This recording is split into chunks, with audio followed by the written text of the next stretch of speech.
did tell Michelle, I was reading through your bio. I said, it should be football, not soccer. If you're, you know, if you're out Yeah, in the States, even I know I've that. been here long enough. I know to call it soccer at this point. But if I go home and say it's soccer, I get lynched. So I bet. I bet.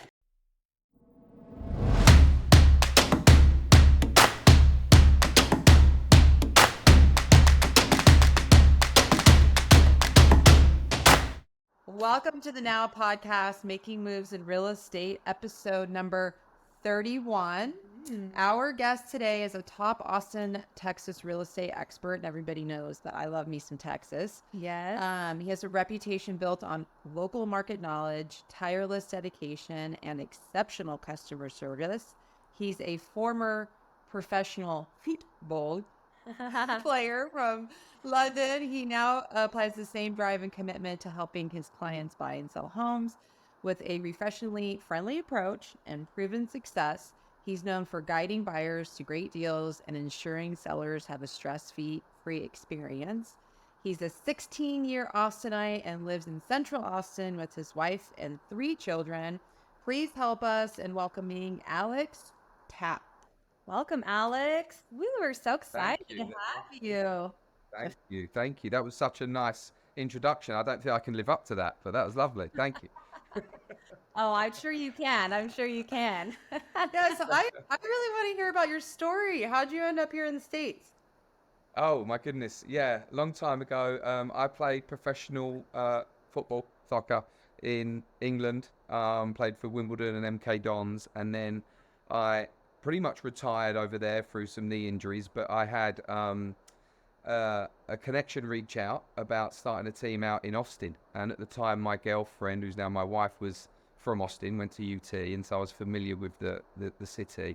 And they said, "Hey, look, we're starting up this team, and we'd love for you to kind of come over and see what you think and kind of get that initial team started." So I came over for a year, played with them for a year. It was great, loads of fun, great to be back playing with the boys and all that kind of stuff.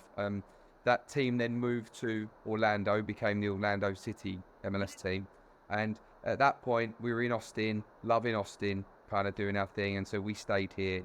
I was doing investment property myself, just personal investment property. And so as I got too old and slow and fat for playing football, I went into real estate and kind of been doing it ever since, really. And so that's the short version of it. Wow. So how many years now at real estate specifically? I've been almost 10 years, I want to say now. Hey. Yeah, like actually as realtor, licensed realtor. I was doing some things prior to that. Had some investment stuff in London and things like that. I'm a landlord here as well. And so, just like a natural progression there, really. Love the service part of it. I consider it a service industry, not really a sales industry. I don't really see myself as like salesy, but do love just kind of working with people and helping people. And so, yeah, just over time, just kind of built it from there. And I understand you have a team now. Why don't you tell us how you have We it do. structured? How do you Yeah, we this? do. This is our second full year of having the team. We have 3 agents and 2 full-time type of staff. One just, day-to-day assistants, and then the other one kind of growth operations and agent experience and things like that. And just, that's constantly evolving, right? In terms of the agents we want to bring on and what the kind of value and service we bring to those guys as well. And, I see it as, I don't think they're going to be with me forever, but if I can help them in their initial stages and that 3 to 5 year type of career, and then they can go on and do their thing, kind of like what I did, then great, right? Like that if I can play a small part in that along the way, that's kind of how I see it. So are they new? You bring them on as new agents then, I take it. Pretty much, yeah. We've got I've got 2 just brand new agents, and just helping them kind of figure it out. And then I've got one who's been in the business a while and just needing that extra help to take him to that next production level or whatever that is. I do just really enjoy tapping into that of what their skill set is, how you can be the best value you can be for your clients, and just trying to keep them. I feel like real estate for me is just being consistent, right? Really just doing the right things day in, day out, setting good habits, and just really, every time you speak to a client, what is your value? There's so many other things to do, you know, tech now and everything else online for people and buyers and sellers. What is your value as an agent? And I just love kind of tapping into that and figuring it out, you know. What does your day look like on average? Good question. Well, I have 3 little ones, so it starts like, here's my day, and then it could just get thrown out of whack immediately. But I usually like to start in the office, get in the office first, and then plan it out from there. I don't love working from home. I feel like I do neither well, not a good parent or a good agent at that point, right? Trying to do both. And so get to the office and then figure it out from there, usually kind of setting appointments or dealing with contracts or showing homes and all that kind of stuff, or helping the agents with their stuff as well. We have a staff meeting every week, every Tuesday, where we just like, you know, either bring in a guest, a lender or a title rep or an appraiser or something like that, or we'll do some kind of interactive kind of work where it's like, I'm the buyer, you're the seller, let's talk about that. We do some in the field stuff as well, like this is how I show at home, this is how this is how we conduct ourselves an inspection, all that kind of stuff. I prefer being in the field versus stuck in the office, but I usually start the day in the office. I'm not surprised by that. With your prior career being outdoors, I imagine primarily. Yeah. It's Yeah, hard, yeah, exactly. hard to be stuck in the office. Even us, we're in a rural community, so we might be. When we have ranches or large acreage that we get to go hike and kind of get out of the office. We don't have the cookie cutter that's cool. homes here. You guys do a lot of like farm and ranch stuff? We have ranches up Everything. here. Yeah, we Yeah. it's a variety. I would say on average, most of our properties are 5 acres or more in Oh size. wow. Okay, that's awesome. Mhm. Yeah. And then some of them are hundreds of acres or even thousands. Yeah. Not too many these days. Wow. And then we have That's lake. a whole different ball game though, right? Like just dealing with that type of sale. I Right. don't do a ton of like farm and ranch, to be honest. What does your market look like? How is it in Austin? How's it been for you? Yeah, we've we went through that crazy growth spurt, right? Like most people did, especially over COVID, where it just went wild, and I felt like everyone was moving to Austin, right? And so, hard to compare to that type of market because it's a little bit of an outlier. We've always been pretty strong. We've always had people moving here and companies moving here. But that time compared with the rates, those historically low rates, that was just crazy, right? Wasn't really sustainable, in my opinion. Not a healthy market to kind of continue that anyway. So for now, for me, it's more of a balanced market. We've got around, I want to say like about 5 months of inventory at the moment, which feels like a lot compared to where we come from, which was like 2 weeks of inventory. Right. But I feel like buyers now have a chance to take their time, think about it. It's a big decision for them, right? Don't have to make a decision in 24 hours and pay 300 grand over list and all that kind of stuff. We can go negotiate some value, which is always fun as a buyer's agent side. And then on the seller's side, if you price well and it's presented properly and there's a marketing plan there, then you'll get buyers, right? It's just not immediately, and gone are the days of just whacking a sign in the yard and getting 10 offers that first weekend, right? Right. So yeah, just a more balanced market. Obviously I'm biased. I love Austin. Obviously, been here a long time and still feel like it's a strong market for real estate. Even, we see it day to day, right? Even with these rates coming down this past week or so, you're already seeing people come back in. I dealt with a multiple offer yesterday. And so there's always that kind of draw for the right homes and the right spots. So let's talk about the changes that have happened due to the NAR settlement. How's that affected things? We've had multiple guests on our podcast that have given input, but we haven't talked to somebody in the great state of Texas. So Michelle's favorite state. Where this lady wants to retire, you might have a client. Let's go. Texas is great. Yeah. So how have you been doing that with your team and? Yeah, Compass have been fantastic in terms of the support they offered throughout the last, 3-4 months, and the classes they've been putting together and all the resources there. It's been great. We've gone from sheer panic to not much is changing, right? And everything in between, and who knows where it will shake out. It wouldn't surprise me if in 12 months time it's totally different again, right? And so I feel like you can get caught up in those changes a little bit. For us, transparency is always a good thing, right? More kind of especially in our industry where it's kind of considered sometimes a little shady for whatever reason. So the more we can kind of elevate ourselves and be more transparent, then great, I'm all for it, right? From a seller's perspective, the conversations we're having with sellers, and we've had a bunch in the last, couple weeks really, has been like, look, it's always been that those commissions have always been negotiable, right? That's always been the case, and we've always presented it as such. If I'm selling a home, I'm trying to put my best foot forward and trying to get it out to as many people as possible, right? And so by offering the 3% or whatever that is, then I feel like you're putting yourself in the best spot. If you're not, then maybe you're kind of limiting yourself in terms of there might be buyers who can't afford to also pay their agent as well as their down payment and everything else as well. So they might just say, hey, listen, don't show me any homes where they're not offering buyer's agent commission because I can't afford to do that. And obviously an agent isn't going to work for free, right? And so if I'm selling a home personally, I'm offering that. The clients I've been working with so far have been fine with that, right? And so it's not, we haven't seen any like drastic pushback from that perspective yet.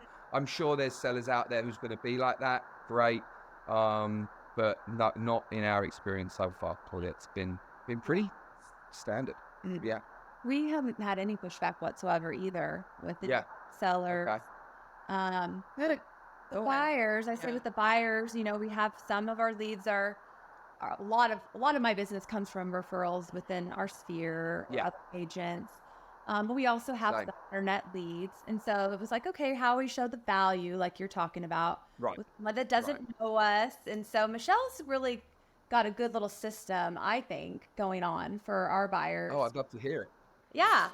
Put you on the spot, General. Put me on the spot. I don't know that it's a He's like, you're so good. I'm like, no, I don't know about that. Oh, no, I love it. Anytime I can learn from other agents. And what's this also opened up is how people do two different things in different states. I'm so like focused on Texas. I never even thought, there's different, so great. Yeah, please. Well, that's why I asked you about Texas, because in some states, in some areas, people were already using buyer representation agreements. So it was like already a thing. So I don't know if that was something you guys were already doing, or is it new for you? So that's a good question. Me personally, I've never used them. Literally never used them, right? All my business is referral and repeat business. We don't do any kind of like outside advertising, marketing, paying for lead, none of that stuff. It's all just organically grown by just having good systems and good follow-up and standing in front of clients and just doing a good job, right? And so I've never felt the need for a buyer rep in that sense. Now, at the end of the deal, Compass will need one, right, or something, so I have to have them sign it at the end, but all good. And so that's a little bit of a change for us to kind of get that on the front end, especially if you're like, you don't have a good relationship with them, it's like been a referral or something like that who you don't know, and trying to kind of communicate that value with, from a buyer's mindset, it's already got so much going on as well, right? And so trying to just be aware of that and trying to navigate that's probably been a little trickier, to be honest, versus like the seller side. How about you?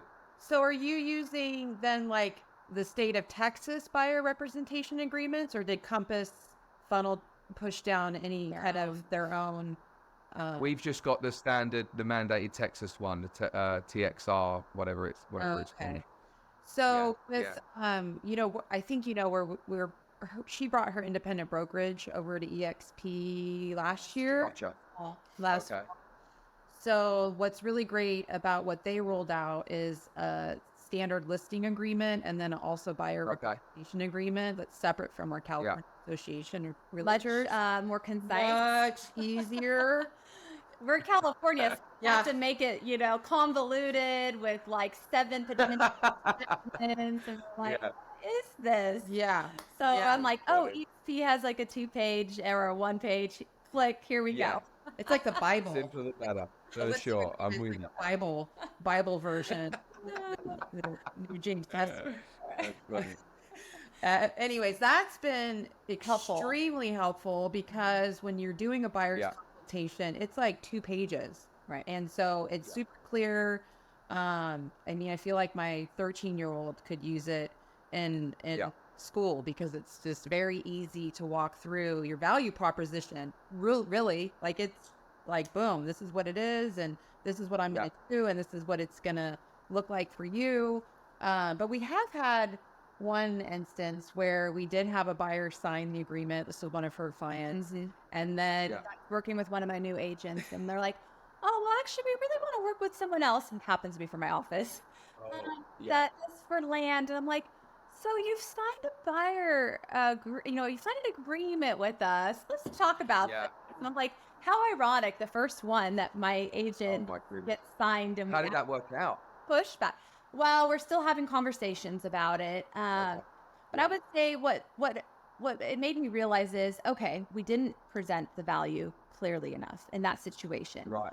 I did the initial conversation, handed the baton off to my buyer agent.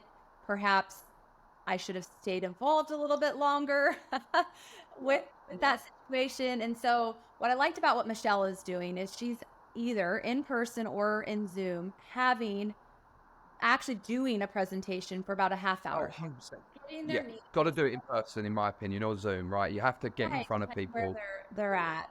Yeah. And going through our whole presentation that we put together and that we tweak, not just the contract, and then kind of even encouraging them, I think, to interview agents. So that way they know when they're signing it with you that you are the right fit for them, the right person, and they understand what they're signing, that basically buyers are signing a binding contract, just like our sellers have for years with listings. And I don't know that they quite realize that yet, just because it's so new. So no, I agree with that. I think to that point just makes everything a little more professional, right? The initial meeting slows us down a little bit, how often have we doing something or somewhere? Yeah, I'll show you that home, and you're off and running, right? It's just a little more deliberate now in just the way we work, That's kind of what I was telling Courtney. Is it's really allowing us the opportunity to set the cadence of the relationship and what we're going to do and how we're going to do it, and we're going to move around it. I'm former pharmaceutical sales rep, so I'm used to having these critical conversations with high-level physicians, and so it's easier for me, based on my experience, to have that dialogue with. Absolutely, that must help so much. Yeah, for sure. Just uncomfortable conversations at times, right? Mm-hmm. Crucial conversations, we call them. Read that book. What'd you call them? There's a book called Crucial Conversations that I read. It's an old book. Maybe even from the 90s might have been written. Yeah. And I've actually read it twice, and I've recommended it to multiple people in my brokerage over the years where it was needed. Done trainings on it. Yeah. Anytime you have a crucial conversation that you need help role playing with, call us. Let's go. I'm in. That's great.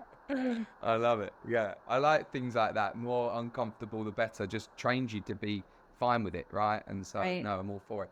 But just, one thing I wanted to say as well, and I've been saying this to anyone who listens to me, is I feel like the best advocate for a buyer's agent commission is the seller's agent, right? When they're having that meeting in that listing presentation, and the seller's pushing back, and I'm not going to pay my buyer's agent anything because I don't have to, just being having those stronger agents be an advocate for that, because we're going to be on both sides of it, right?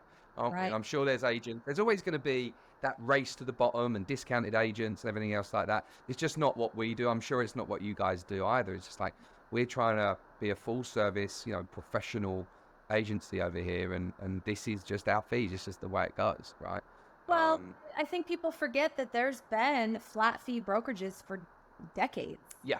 Exactly. That has been around. It's nothing new.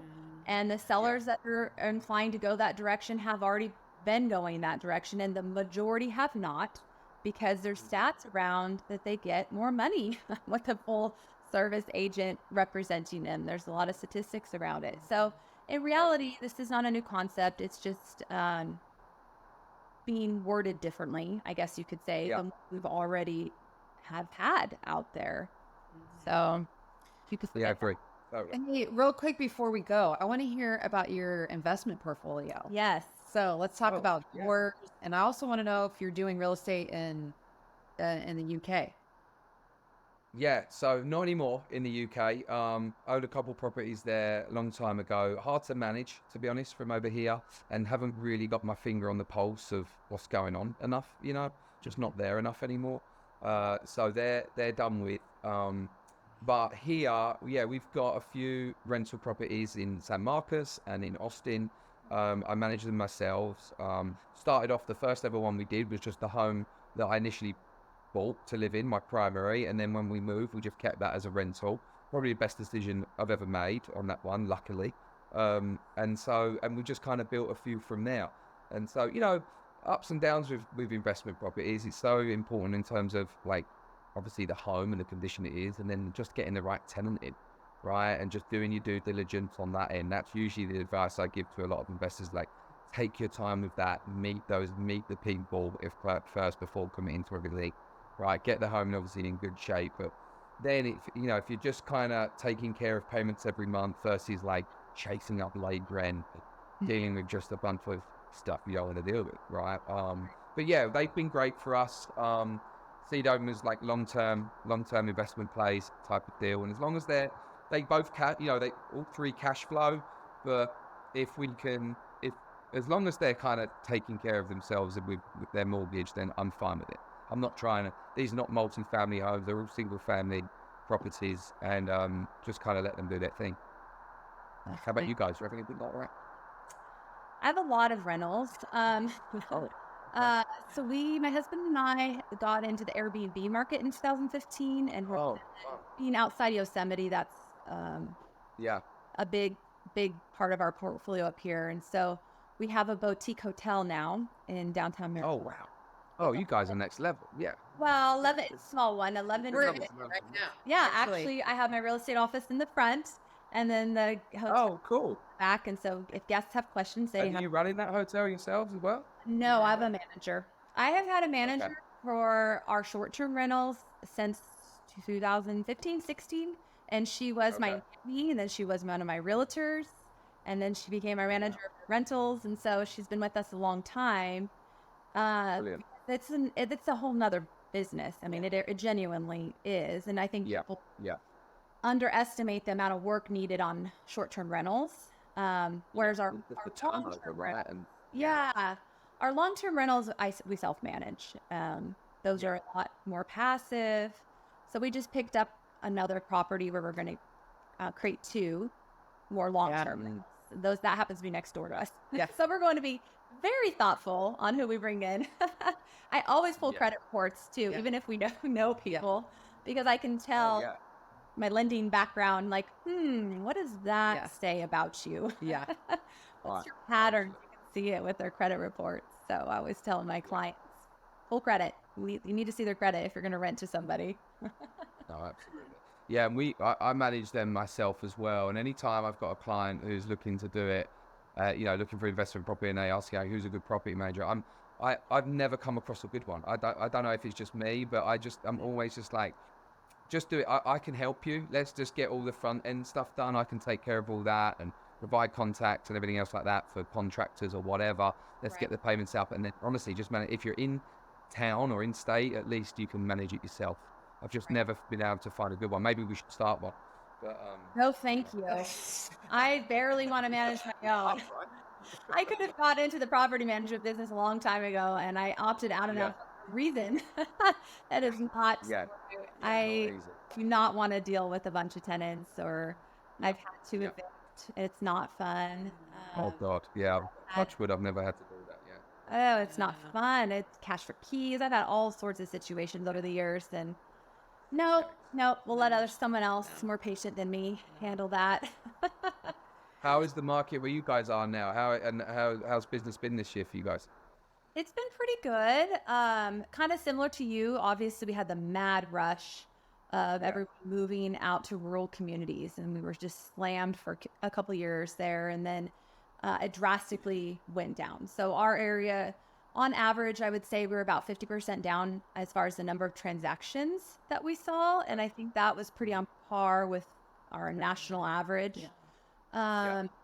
So it's picked up this year compared to last. we're getting more listings, quite a bit more listings. And so they're sitting Yeah, way longer. more listings. Yeah. Yeah, our days on market are longer, which is historically in rural areas, days on markets are longer anyway. And so we're starting to see what I used to see, back in 2018, 19 is kind of what this feels like to me, this market that we're in. So I would say it's steady, and I'm anticipating some major pickup come once they start doing all these rate drops that we're anticipating in the fall. Yeah.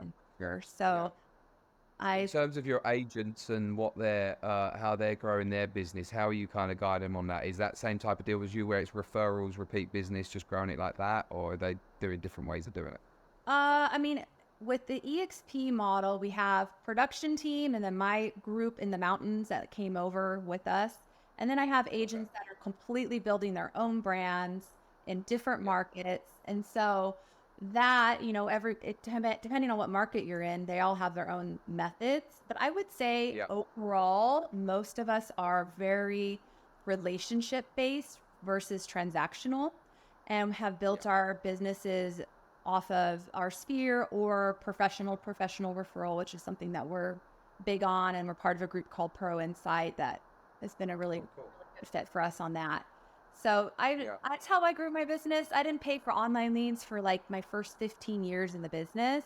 I did get into that, but it's more of a hybrid model. And we definitely have a higher conversion from our referrals and our sphere than we do from our online. But so what we're focusing on is having our agents build their preferred partnerships with their asset-based and service-based professionals. So your CPAs, your attorneys, your financial advisors, insurance agents, and really elevating the conversations around referrals. So your painter, asking your painter to ask the question, why am I painting your house today? Right? Absolutely. Or your CPA, typically your CPA will ask you at the end of the year, did you sell any properties this year? So instead we're saying, hey, can you please ask, do you anticipate selling any homes this coming year? Right. If so, do you have a realtor that you would consider a 9 or a 10? No? Great. Let me make an introduction. And you do a 3-way text. So that's a method we're working on. Mostly with our insurance agent. So we have like a real strong communication style on doing 3-way introduction text messages with all of our preferred partners. So even our lender. So I would say our lender and our insurance agents are really the top two that I use all the time. And we get a lot of business. Hi, Alex. This is my client, Courtney. She's looking for an insurance quote on this address before she moves forward in an offer. Would you please get in touch with her? And then that way, it obviously illustrates to the client that we're, very consultative team approach. And then I have the ability to go back in 48 hours, 72 hours and say, hey, Alex, were you able to give that client, you know what I mean? If I haven't heard accountability. There's accountability like nobody has ever seen when working with me. Oh, I love that. Yeah. No, I love that. That's great. We have a similar way of having that kind of referral network within home insurance, lenders, obviously, all that kind of stuff. But I love the follow up as well, and just that accountability piece. That's cool. Yeah. So enough about us. Before we wrap up, I was ask the final question on what's next for you. Like, what's your like 5-10 year? Let's go 5-year vision. Like, ooh, 10-year, Michelle. Let's go 5. Okay. We have 5. We're working on 5. What's your 5? Yeah, I'm with you. Kind of shorter term goals here. I think for now it's just continuing to kind of hone and grow the team that we're putting together, right? And I don't want to. I don't want to be over 10 agents. I'd like to keep it under 10, ideally, and just really be able to give the time that is needed. At some point, maybe move out of the sales piece of it, and just continue to kind of mentor and help is this your goal as well? I can see you nudging. That is what I have been doing. Okay, cool. Good for you. I mean, I haven't done it yet. Whether that's unrealistic, who knows, right? It's hard to tell now, or whatever. But yeah, that's the kind of 5-year plan: is continue to grow the group. We're pretty. pretty consistent with my kind of production each year. So if we can continue to kind of edge that up as well, just continue to refine our systems and process and make it as efficient as possible, right? Versus like recreating the wheel every time we meet a client or whatever the case is. So yeah, I mean, nothing outrageous, just continuing this. I love it. I love what we do. Don't really see myself getting out of it fully. I love, the Austin and the growth that we've seen here as well. And so that's really it. Yeah, sorry, not super fun. Awesome. All right. Well, let's tell our listeners where they can start following you. Oh, Find yeah. you and contact you and all the things. Yeah, absolutely. I suppose Instagram, right? Alex Tapp _ is my personal page. We've also got the Tapp group on there as well. We've got LinkedIn pages there. The Tapp group atx.com website is ours as well. Yeah, come say hello anytime. Just give me a call. Okay. I've got to do a better job with our agent to agent referral system. I know you brought that up. I'd love to do a better job with that at some point as well. We'll chat. Yeah. We'll chat after. Yeah. All right. Sounds good. Keep it going. Well, thanks so much for having me. I appreciate you. Yeah. Thank you, Alex. It's nice to meet you. I appreciate you responding so quickly. So Thank you, Oh, Devin. no problem. Anytime. Good luck with everything. You guys are doing great. So you heard him. Look for him on Instagram, AlexTapp _ or Ask the General and all things Twist. Have a good one. wrap.